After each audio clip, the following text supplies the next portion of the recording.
San Francisco. I'm Ben Kaplan, and this is the podcast where we define who we are and who we want to be. We are diverse. We are innovative. We are inclusive. We are change makers. Problem solvers. Activists. Leaders. Citizens. We are open-minded. Optimistic. There's hope for a better tomorrow. And you gotta give them hope. This is the podcast that's more than a podcast. San Francisco, they are the world champions. We are San Francisco.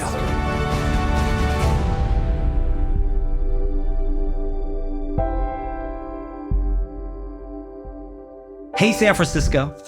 Today is the first in our series that we're calling Meet the 2024 Candidates. I'm joined by Daniel Lurie, candidate for San Francisco mayor. Daniel is best known as the founder of Tipping Point, one of the largest nonprofits on the West Coast.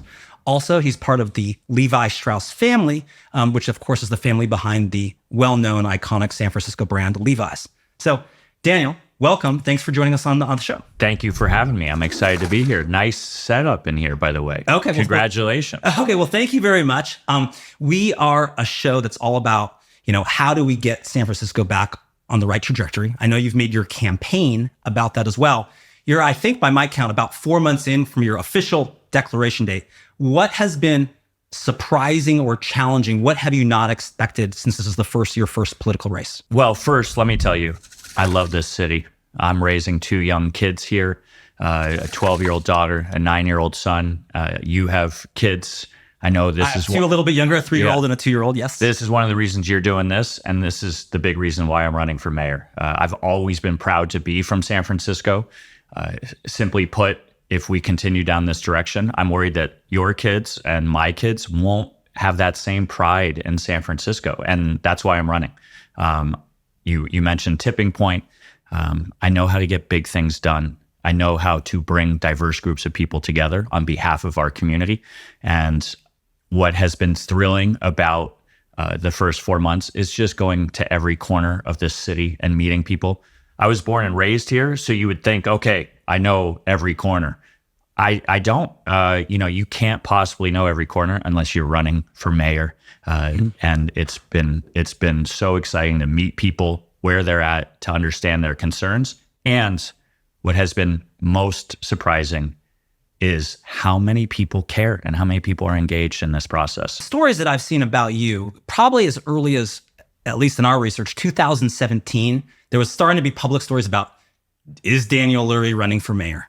And there was an opportunity, I've heard you speak about it before, where you've said, after the passing of Ed Lee, there was a few week period where you were actively considering it. And then obviously there was that election, and then the following one in 2019. Do you regret not having run then that you're doing it now? A lot of people came and said, Daniel, you got to run. It was a really difficult, challenging time for the city. And frankly, I thought about it for a few weeks. I looked at it and I was impressed by how the mayor handled the situation. I was excited, as we talked about, raising my young daughter at the time. For her to see a woman leading our city, it was a proud moment for me. I was excited. And so, no, I don't regret it. But what I regret is the fact that we've had 5.5 years of leadership that has not gotten the job done. This mayor's had her opportunity. She was board president for 3 years prior. Everyone I'm running against has been inside that building for, a decade or more. Any candidates that may jump in, they're all insiders that have helped us get into this mess, that have allowed these problems to fester. The only way we are going to change the dynamic inside that broken, dysfunctional system at City Hall is with leadership from the outside, and with someone like myself with a proven track record of getting big things done. I'm not going to be scared to challenge the bureaucratic system that is in place.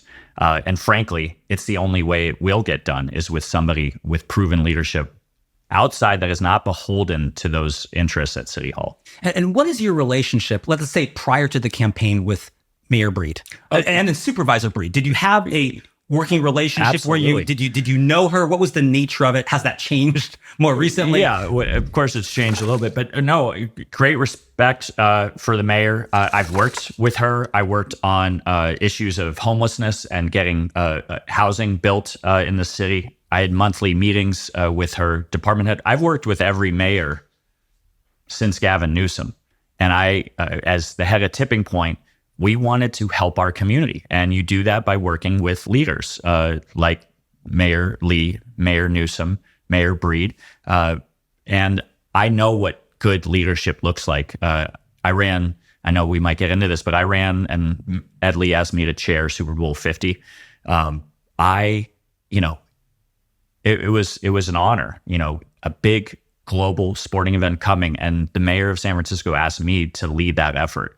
It showed that the city had faith in me to get something big done. I had to work with Mayor Liccardo, Mayor Schaaf in Oakland, Mayor Lee in San Francisco, bring the whole community together. So I know how to, once again, get big things done. And yes, I've worked with every administration, and frankly, we all see what's happening and things are not getting done.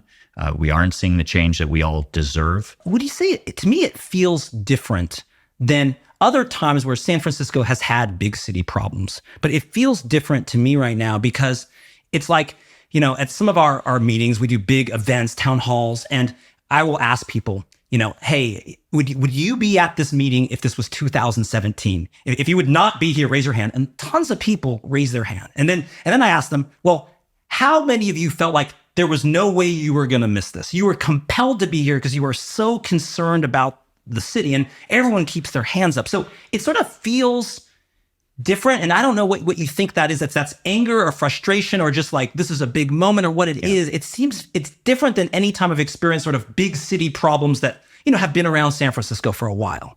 Born and raised here, active and engaged in the community for the last 20 plus years as, frankly, as an adult here, never seen anything like this. People are upset. They're frustrated. They see that we have a $14.6 billion budget.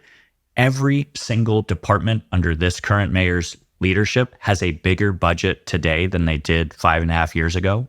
And yet our outcomes are worse. So yes, people are angry. People are frustrated. We all are. But I got to tell you, this show is new. There are groups that have popped up over the last couple of years. I am so excited about the future of San Francisco because of shows like this and groups like yours that are committed to changing San Francisco. So I fundamentally believe that the best days for San Francisco are ahead of us. We are a boom and bust town. I don't think we needed this bust to be so bad, but we have a crisis of leadership right now in this city. That's going to change in November. And I'm excited about the passion and energy that you and I am seeing on this trail. One of the things you've been critical about Mayor Breed is sort of not working with all sides. How would you, let's say you were going to work, you probably have a different agenda than someone like Supervisor Dean Preston, who's known as one of the most far left Democratic Socialist members of the Board of Supervisors. If you had to work with Supervisor Preston, how would you do it differently than Mayor Breed? The power of the mayor is that you can bring people together. And that's the power that I had running Tipping Point, running Super Bowl. I got housing built on Bryant Street, 146-unit building built on time, under budget, using good paying union labor. At every step of my career, I have brought people together to get big things done. And as mayor, you have to bring the supervisors along. You are not going to agree with them on everything. You might not agree with them on most things. But San Franciscans, and this is why people are so passionate and upset and angry, or whatever word you want to use, because they see these people just pointing fingers. It's a constant blame game, and it's starting from the top. It's either the DA's fault, or it's the police chief's fault, or the supervisor's fault. Is it London Breed's fault? The state of this city, the power in this city rests mostly in the mayor's hands. This mayor has appointed 2 district attorneys, 4 supervisors, 3 school board members, the city attorney, the head of the PUC, has the power to appoint 4 out of 7 commissioners on most of the commissions, the majority of commissioners. Has the Board of Supervisors chipped away at the mayor's power over the last 20 years? Yes. Are there way too many commissions? Yes. Do we need charter reform, commission reform? Absolutely. I would like to see the mayor and the supervisors have more power so that they can't continue to blame everyone else. They all do it. The mayor blames everybody else. The supervisors blame everybody else. When I am mayor and something goes wrong in this city, it's going to be my fault. I am not going to play the blame game. What is your response to when I talk to different sort of members who would say kind of the moderate faction, let's say, of San Francisco, and those who support the mayor, sometimes what they'll say is, oh, Mayor Breed with like a different board of supervisors, and we can change that in 2024 in November, that would be fine. That would work. Or maybe say that would be good. What is your response to those who say we essentially need to keep sort of the status quo of the administration and just change to get a little bit more support? I frankly think it shouldn't matter for the big things to get done. There's going to be a lot of change in November. I welcome change. I think the city's constantly changing. But once again, I'm going to just go back to, I'm not going to make excuses. I'm going to sit down with supervisors that I disagree with one day, and the next day, I'm going to find common ground to get things done for San Franciscans. What happens with this administration and this current board is that they hold grudges. They don't work together. And there's standing orders like this staff doesn't talk to that staff. We don't do that. And how can a city operate? I mean, it's kind of like if you're, I don't know, if like your liver didn't talk to your heart and didn't talk to like how would you be able to function? That's a great analogy. And that's why, people want me to just cast blame. We all see it. We've seen it. We have proof. We have almost 6 years of this administration. And by the way, this mayor was the head of the supervisors for 3 years before that. So it's not like that somehow everyone I'm running against has had a hand in creating this dysfunctional system, in building up and putting more commissions in place for the broken promises, for the distrust in the system. They've all created it. All of these insiders have created this mess. Well, and I'm on the distribution list since having the show of like kind of the talking points from various campaigns that get sent to me. One counterpoint that gets distributed that will be, become based on what you said is that, yes, you're running as an outsider, meaning you haven't been elected before, you haven't ran before. But by nature of your presence in the city, your family, you were kind of the ultimate insider, right? You were like, part of the, I don't think you would refute this, like the socioeconomic elite of San Francisco. You're part of that. So some people will say, oh, he's not really an outsider. He's just a novice politician. How do you respond to that? I'll take the outsider status all day long. And I know this city incredibly well. I know City Hall well. And I have a wealth of experience getting things done, whether it was Tipping Point, whether it was getting housing built, whether it was bringing Super Bowl here. What's really critical is that I hold people to account. I hold nonprofits to account. At Tipping Point, if a group was not performing, we tried to get them on the right track. And if they still weren't performing, we cut their funding. We moved on from them and we redirected resources to those groups that do get the job done. Something that City Hall does not do. They don't audit a lot of these nonprofits. They don't hold them to account on metrics and performance-based metrics. It's crazy to me. It's crazy to all of us. And we hear a lot, and a lot of the talking points are, it's all about the nonprofit industrial complex, right? It's all about all the problems of the nonprofit. How about at the department head level? We need to hold our department heads accountable. We need to hold our supervisors and our mayor accountable. Yes, my family has been part of, I think, helping to build this city. And we want to be proud of our city again. And all of us know we've taken a reputational nosedive over the last 5 years. And we need to come back, and I'm looking forward to being part of that comeback. And I'm concerned on the cost of the reputational nosedive, because I don't think we know the cost totally yet. Because, hey, if you're doing a big trade show and you're booking those years in advance, so the ones that are happening now may have been committed to a long time ago. What about in this past year or two, the commitments made, we're only going to see that in the next 3 years, 5 years, what's going to be the impact? So I'm concerned, I don't know if you are, that, even if tomorrow we could sort of say like we're back on the right track, there's like a little bit of lag time in what do we do to sort of mitigate that kind of damage? Because I don't know if we know the full economic cost. Ben, you make a great point. That's why we need leadership. We need to roll up our sleeves and get to work. We need to hit the ground running. I will be ready on day one to lead this city. And frankly, it's got to start now. And it's got to start by holding drug dealers accountable. I presented a plan last week to get real tough on first-time drug dealers. We need to send a message to this country and to this world that you don't come to San Francisco to deal drugs, to do drugs, or to stay on the streets of San Francisco. We need to send that message loud and clear. I'm doing that every day on the campaign trail. I'm going to call CEOs that left. I'm going to call CEOs that are thinking about leaving and saying, what can we do to keep you here? What can we do to bring you back? I know the first two things are we need clean streets. We need DPW to do their job. We did it during APEC. We should be able to do it 365 days a year. We need to get enough shelter beds to house people that are in the tents. And then we have a compassionate place for people to go. There can no longer be people sleeping on tents on our street. We have to remove that and get people into tents. Get people into shelters. So we sat around blaming a judge for a bad ruling. I would have stood up enough shelter beds immediately. The other thing is we need drug treatment beds and mental health beds. Something also that has failed to be done. We're talking tough on drug users.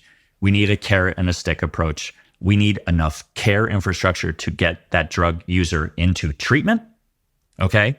Or if they don't choose that, a caseworker comes or first responder or a hot team member comes and someone is using drugs, they got an option. Cup of coffee and you go to a treatment center or you get arrested. But right now we don't have the beds. And so we just have this stick measure. We need both. And under my administration, we will have both. Well, and you mentioned APEC, and I have a question for you because you've been a prolific fundraiser of dollars that has been put back into the community. And one of the things that puzzled me about sort of raising money for APEC, over $20 million was raised, was, okay, lots of people came together, lots of companies, corporations. We have, I think last time I saw 38 of the Fortune 500 located in the Bay Area. They have a stake in it. And $20 million was raised. And what was it spent on? It was spent on, I think, $8 million for a party for President Biden. It was spent on, I think, over $1 million to have Gwen Stefani of No Doubt fame perform. I'm a Gwen Stefani fan. But when I see that, like, hey, Supervisor Dorsey had a sort of a charter amendment that was hijacked a little bit that originally said we need $30 million in police recruiting funds, and we can't get that through. Mm-hmm. And we raised $20 million. A lot of it went to a party and essentially a PR op for San Francisco. You're a great fundraiser. Why can't we just raise money, from private sources, public-private partnership to get in front of this police situation, staffing situation, recruit more from the beginning? Why can't we do that? Well, frankly, we need a mayor that doesn't just prioritize public safety during an election year. This mayor announced that she was defunding the police, and that has repercussions. We cut training academy classes for a couple of years, and now we're playing catch up. Police officers, the best recruiters of new police officers are current police officers, and all 11 members of the board of supervisors and this mayor said that they wanted to defund the police. That is a huge message to the country and to law enforcement far and wide that we weren't supporting them. And I understand the dynamics back then, but it has left a scar and it has set us back years. And it's actually why I do support Prop E, something that could have been done by this mayor with the board of supervisors. She put up Prop E. And I personally, as a private citizen, believe that we do need community safety cameras. We do need to use technology to help bridge the gap, to help our police do their job, be proactive, catch repeat offenders, and make it so that people feel safe again in this city. People don't feel safe. But I got off topic because you asked about budgeting. We have the resources. We have the money. We need to spend it better. We're paying a lot of overtime for police officers because we can't recruit enough new ones in. So we need to try to shift some of that overtime funding to new police officers and expand. We're down from where we should be around 2,000 police officers. Some people say we're somewhere in the 1,250 police officer range. With more retirements coming up. So we need to aggressively recruit new officers. retain those that are close to retirement age. We need them to stay on, and we need to help and use technology to bridge the gap in terms of, because it's going to take us a few years to recruit. Well, and you mentioned Proposition E. You formed a committee to support that. Mayor Breed was the one who proposed that proposition. And as you can imagine, everything now is through a political lens. The immediate response from sort of Mayor Breed's people is like, Daniel Lurie doesn't have any original ideas. He's just copying Mayor Breed's ideas. Yeah. And I saw some of the talking points that went around saying, oh, your brother's donating to this and you're doing that, and you're just, it kind of sounds like, honestly, like the playground. You're like, copycat. Yeah, you copied me. Right. What is your response to that? And you must have known that might have been perceived like that for you to support something Mayor Breed does in a big way and sort of make it your own. I'm not shy about supporting good ideas wherever they come from. That's how I'm going to lead as mayor. If a supervisor that I've had disagreements with comes to me with a good idea, great, I'm going to support it. This idea that me supporting it is somehow a bad thing, that campaign's got to figure out what they're talking about. Public safety shouldn't be a political issue. Now, what should have been done, this should have been done 5 years ago. This could have been done with the Board of Supervisors. The idea that it has to go to the ballot is demonstration of the lack of leadership that we're seeing from this administration to allow public safety to get to these type of lows. We have the slowest 911 response times because we don't have enough 911 response operators. Police are short-staffed and having to respond to crime instead of being proactively able to address it. And Prop E is a small step, but it's the right step. And I'm happy to support anything that will help San Franciscans feel safer. One of the issues right now is that somehow it feels like we've lost our confidence in the city government for sure, but also just like the response of the city. When you talk to the number of people, and at one of our town halls, we'll ask, how many people here have not reported a property crime that happened to them? And, the whole room raises their hand, or a lot of the room. And then they'll say, well, why didn't you? Well, I didn't think it would do anything. I didn't think it would matter. So how do we start thinking about sort of rebuilding confidence from people who still love the city? Because honestly, if you didn't love it, you probably left, right? Absolutely. But if you're here, you love it. That's great. It's sort of concentrated people who want to take action. Yes. But it's sort of, there's all this talk of doom loops and, this downward spiral. Why couldn't we have a boom loop, but we've got to somehow stop it and reverse it and do that? Like, what would it take to get confidence back? We're the biotech head, the clean tech head, the AI innovation hub of the world. We are a city that should be about how do we get this done. We, with this leadership in place, have been a city of process killing everything. And no, we can't do that because of the bureaucracy. I don't care about the process. I care about the outcomes. I think that's what I'm seeing when I'm talking to people. Why can't we just do it? Let's go for it. And we see it in the private sector. We see it all day long. We need to bring that same enthusiasm, that same energy, that same can-do attitude and optimism. And that's how I'm going to lead. And one other kind of issue that's or headline that's been made recently was actually that $1 million donated by your mom, Mimi Haas, to support your run for mayor. How do you sort of think about that and the optics of that in that there's a portion of the city that is very much the Bernie Sanders supporting part where it's like billionaire is a bad word or anything else, like we don't need billionaires to come save us. They're part of the problem. How do you respond to that and that sort of perception, especially because it was all over the city this week? Ben, my daughter was in school in a class a few months ago, and she came home and she taught me this thing. She said, Daniel, Dad, I learned about chance and choice, and for me, it was things that happen to you can't control and things that you can choose that you can That's control. Correct. And I grew up in a family. I'm incredibly proud of my 4 parents. My stepfather, as you mentioned, part of the Levi Strauss family, he's no longer with us. My mom focused on early childhood education for the last 30 years here in San Francisco. My dad is a rabbi. My values are very clear, and it's about service and it's about community. And the chance and choice thing is, I had nothing to do with, who my mom married and how I was raised in terms of the financial resources that were available to me, and that I had every opportunity. And what I'm going to ask the voters in November, and what I'm saying to them all around, is look at the choices that I've made with my life. They've been about serving. They've been about getting more early childhood education opportunities for our young people, more job training programs for people, more housing. And tipping point's biggest focus was on education, because we know education is the greatest lever to move somebody out of poverty. Someone wants to come after me because of the money that I have. That's coming. I understand that. No, that's fair game. I'm going to ask you, what have I done with the opportunities that have been presented to me?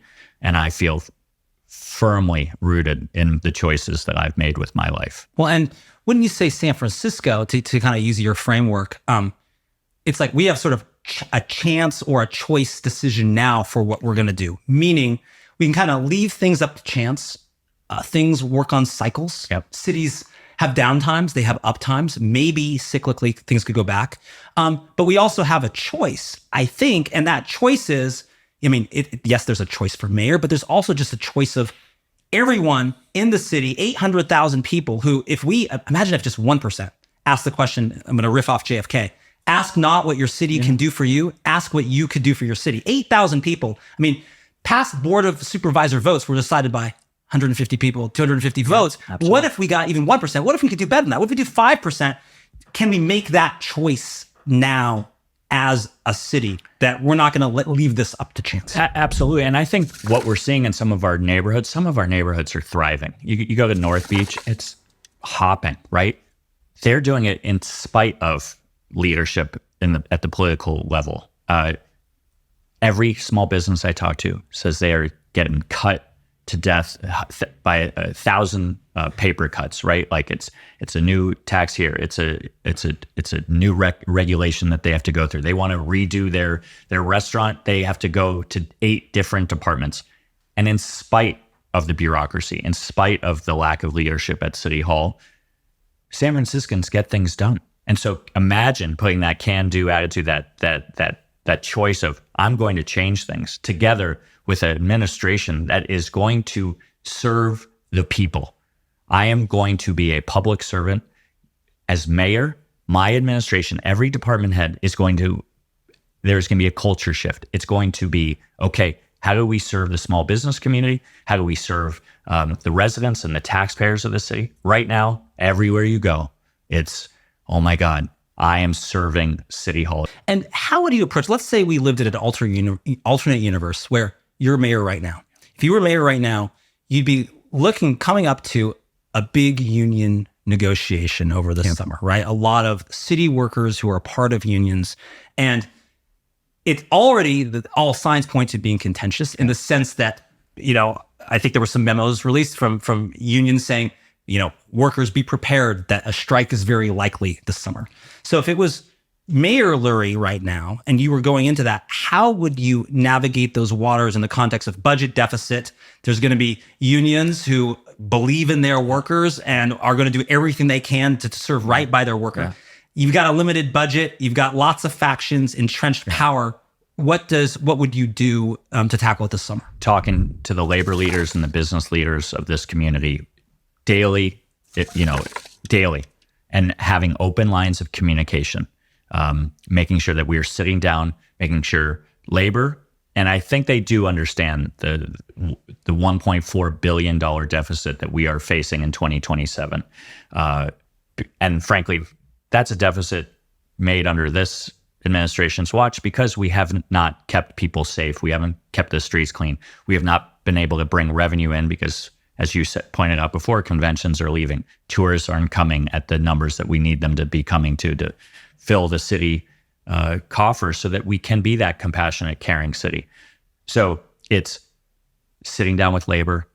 It's sitting down with the business community, understanding that we need a grand bargain, that there's going to be hard choices to make. Everyone's going to have to make some sacrifices. Yes, we don't have the money. Absolutely. People are going to have to make tough choices. Do you support pattern bargaining is in terms of unions and labor? What kind of, what'd you say? Pattern bargaining. Pattern bargaining. The idea that we're going to negotiate with one union a set of terms that is going to be a pattern to use with all the others. Okay. And it's been used in New York, and it's been, I think there's people on both sides. I mean, one, unions tend to be in favor of it because like, hey, if we can negotiate these kind of terms, we want to spread that to everyone. But then it's also been criticized as less than strategic because there might be certain jobs that the city really needs that should have different terms than something else. So pattern bargaining, do you support I mean, it? I support sitting down with labor leaders. This is a union town. We all know that. I've sat down with labor leaders throughout this campaign so far, and I will continue to. I've told every single one of them, we will not always agree on everything. But what I can promise you is there's going to always be an open door in my administration and directly to me. I'll talk to anyone, anytime. We need to do what's best for San Francisco residents and the taxpayers. And that also means working closely with labor. And it also means working closely with the business community. We need to come together right now during this time of crisis, both the sense of disorder, but also the looming financial crisis. And I believe that the union leaders that I've talked to understand that hard decisions need to be made and that we need to continue to work together. And frankly, I think a Lurie administration would have a much more ability to bring groups together in a consistent way than this current administration. Well, and how would it work? I've heard you mention on day one, you'd say that you'd sit down, you'd get all the department heads in a room, sit down and go one by one and sort of make them justify what they're doing and what they're spending on. We have a lot of departments, a lot of commissions. That would be an awfully long meeting if you're going to go one by one. So, how would you do it? How do you think about the structure if you're trying to like be a change agent from day one? Well, I said it earlier in this conversation. We there's a lot of blame on the nonprofit community. I would start with my top 15 department heads. We'd have a weekly staff meeting of those 15 heads.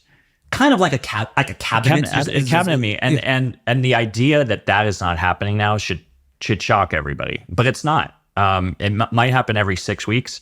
Apparently, the mayor does sit down with her department heads one-on-one most weeks, but they're not talking to each other. These departments, these major departments, $1 billion, in the case of the Department of Public Health, a $3.2 billion department. They're running their own fiefdoms. They're running, and they're not coordinating with other departments that could make things more efficient, more effective for the citizens of this city. It frankly boggles my mind that is not happening, but that would happen on day one of my administration. Well, and I think sometimes people look at like on an issue like homelessness, which you've done work on through Tipping Point, which is complex. People look at a city like Houston, which has had some success, and they tend to focus on maybe some of the shiny, sexy things that Houston maybe did, which might, and ignore some of the other parts. So in Houston, for instance, there was a lot of talk about their housing first approach, and they did a lot on permanent housing. What I think is talked less about is just communication between departments, nonprofits, other interested companies, other interested stakeholders. And they actually just started talking. What was interesting, all of the kind of the reports about why it was success was they started saying, instead of being, here's homeless person number 1011, it was more like, here's Bob. Here's Bob's situation. Here's what Bob faces. And let's communicate with all of us to say what's best for Bob. And Bob, homelessness, he's chronically homeless. He has other mental health issues. He has other substance abuse issues. We need to get other departments together. So somehow Houston, I don't think of Houston as like a great communicating city, but they somehow did this. They all started talking and working together. And the question is, how can we do that here when we do have a culture that is a little bit of what you described? It's blame culture. It's adversarial. So how do we all start working together? You make the perfect point, and that's what I'm going to make on this campaign, is that I know how to bring people together. You're talking about Bill Kristol wrote a great article about the Homeless Coalition in Houston was one of the convening groups. Here, it's a group that consistently is at odds with City Hall, has been for decades. And instead of working together with the business community, with the nonprofit community, and with City Hall, They're constantly fighting each other. They're suing each other. That is where leadership comes in. That is where bringing people together and saying, okay, we got to forget how we've done this in the past, because what we're doing right now is not working. We have, I actually went last night and spent 4 hours doing the point in time count, every 2-year count of the homeless. Sure, which is actually a manual count of going through the streets. They do it. Last one was 2022. It happened to be last night in San Francisco. I was out till 12:30 a.m. We went from 8 to 12:30 last night. It was the first time I've done it. It was really, really informative, educational. I had a great small group. There was 4 of us doing it in the Mission. And you're right. It's like we talk about people as numbers, like 7,000 people in a house. It's a complicated issue. And there's enough blame to go around, but what we've been doing isn't working. We need drastic changes. We need to build enough shelter capacity to get everybody off the streets, because I saw people in tents last night.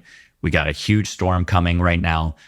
I feel for those people that are in the streets. We need to do better by our unhoused neighbors. We need to, but we also need to do better by, the family, the mom walking her 2 kids to school that can't go buy tents where there is a lot of drug use. And it doesn't have to be, I don't think, a zero-sum That's game right.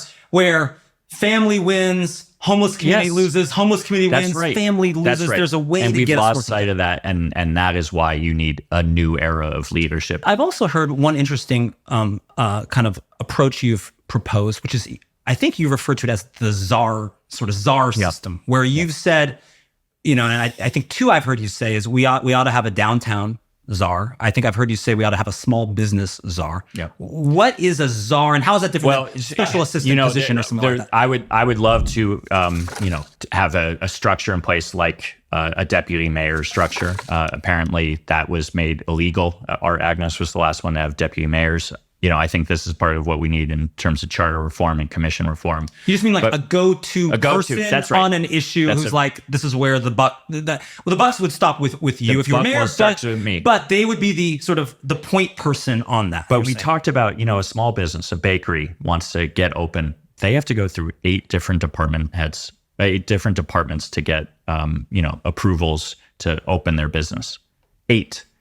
So someone would sit upon those department heads and make sure that any small business that is applying to open or to, do a remodel, that it's streamlined, that it's made more effective, that it's made more efficient. And that person holds those departments accountable. Ultimately, the buck stops with me, but we need to streamline things. We need to streamline things around public health and public safety, and definitely around our small business community. And so it's just how you structure it. You have a lot of employees inside the mayor's office. I will have a structure in place. It will be one that holds people to account. Department heads will know that I am paying attention and that I am watching, and that I have my go-to person, as you said. Is San Francisco city government corrupt? There's a lot of corruption in City Hall. I've heard supervisors say it. The mayor has said it. In fact, it's bad. And going back to holding people accountable, there's not many people that have lost their jobs due to just firing. There's been people that have been walked away in handcuffs during this last 5.5 years. And that seems to be the only way you lose your job. Well, and do you think that it's like how does this sort of like hide in corners? Because is it the complexity? Is it the bureaucracy that it allows? It's so complex. Well, there's 2 things, right? 1, you can hide in a corner. And 2, if you need someone else to get through and streamline something for you, that's a because problem. It's so complex, then they have an opportunity to say, that's right, I can get a benefit for helping me streamline this for you. To be clear, we all know there's corruption inside that building. It's crystal clear. I mean, the DA just arrested another person, I think in DBI. I mean, DBI is broken. It is corrupt. The idea that you need a permit expediter to get things done quickly, to your point, just reeks of you pay to play. And that needs to be gone. In my administration, there will not just be people that supported me during this campaign that are appointed to commissions. It can't be cronyism, which we have seen in this city. It didn't start with this mayor, but it hasn't ended. It's been going on for decades now. Probably the most high-profile corruption case we've had. It seems like there's been a lot of them, but it's really the head of public works, Mohammed Nuru, who was caught accepting bribes from Recology, among other things. And then also Recology was involved in, basically overbilling San Francisco residents tens of millions of dollars in that. Yet we still have a, monopoly given to Recology on sanitation in San Francisco. Would you change that? Would you tackle that? What is your view of Recology? I'm not getting into a specific company, but what I will say is we need to shine a light on all the city contracting. We need to shine a light on what's going on at all of our departments. That's why I talk about accountability in terms of department head meetings, but also how they're spending their money. So I want to end on, we call it lightning round. Okay. Lightning round is just faster answers, more issues, some serious, some fun. Okay. I don't know you super well, so I'm interested to know some of your answers. Let's start out with a few. One is Board of Supervisors President Aaron Peskin. Yeah. Longest serving elected official. Yeah.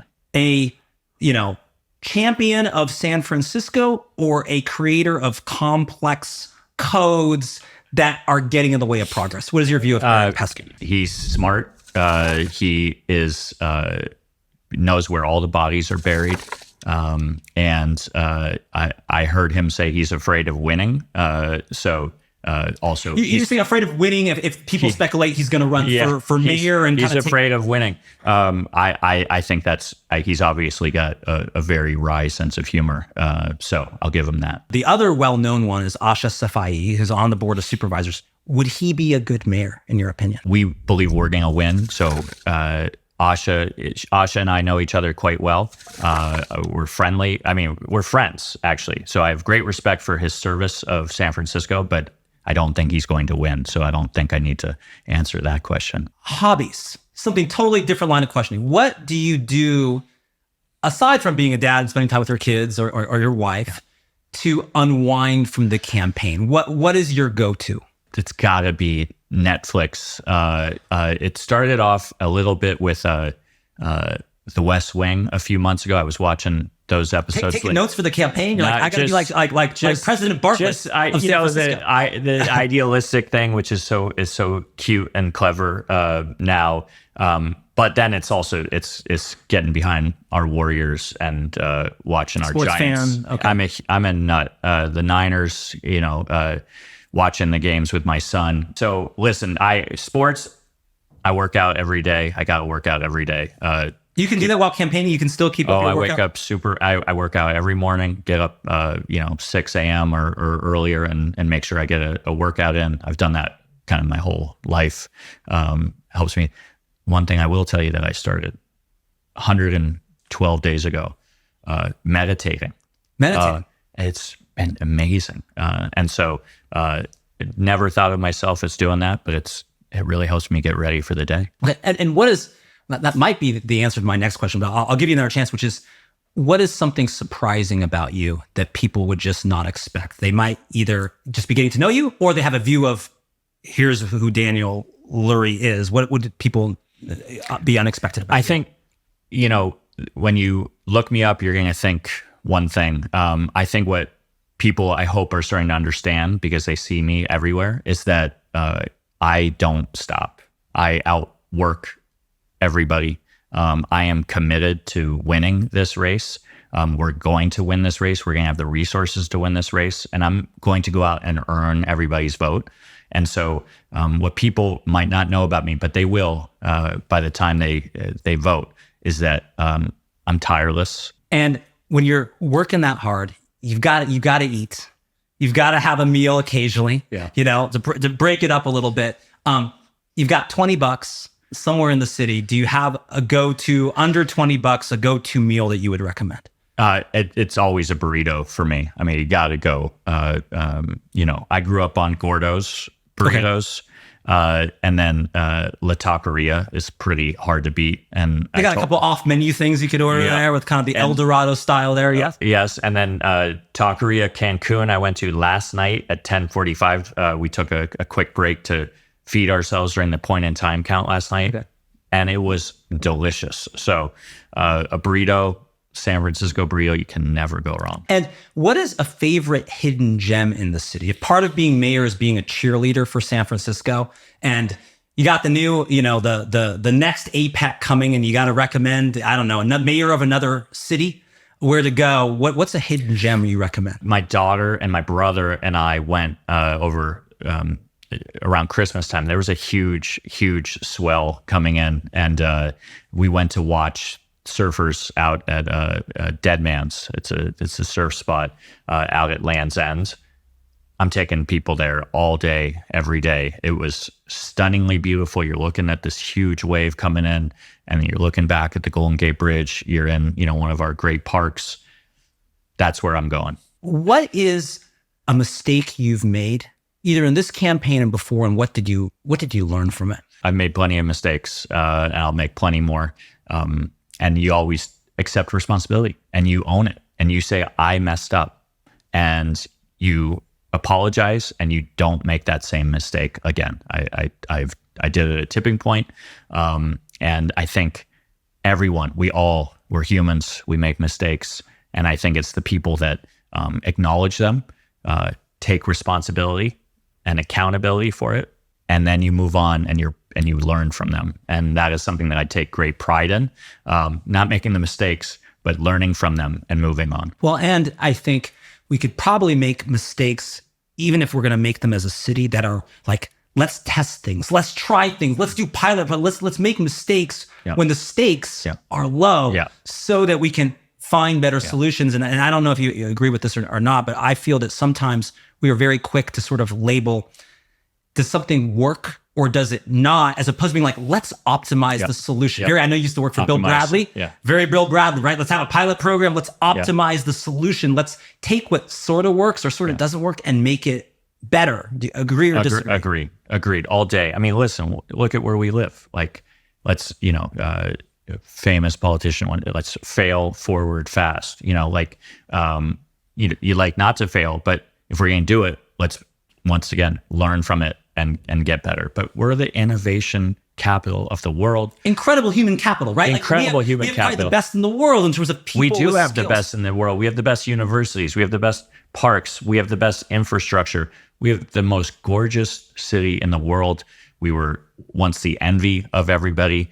And when I'm mayor, we will come back and we will be the envy of the world again. All the raw ingredients that make San Francisco great, it has not changed. It's exactly the same. We just have this layer on top that sort of obscures our vision of that sometimes. And if we just remove that layer, great things can happen. And maybe 2024, I think it is the year to do it.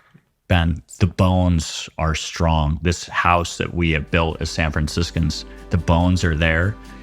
We need some renovation. We need some changes. And we're coming back. Daniel Lurie, candidate for mayor. To use your metaphor, you're making the case that we need a new general contractor maybe on that building. It's certainly going to be an interesting year, an important one, and really excited to see what happens next. Thanks for joining us. Thank you for having me.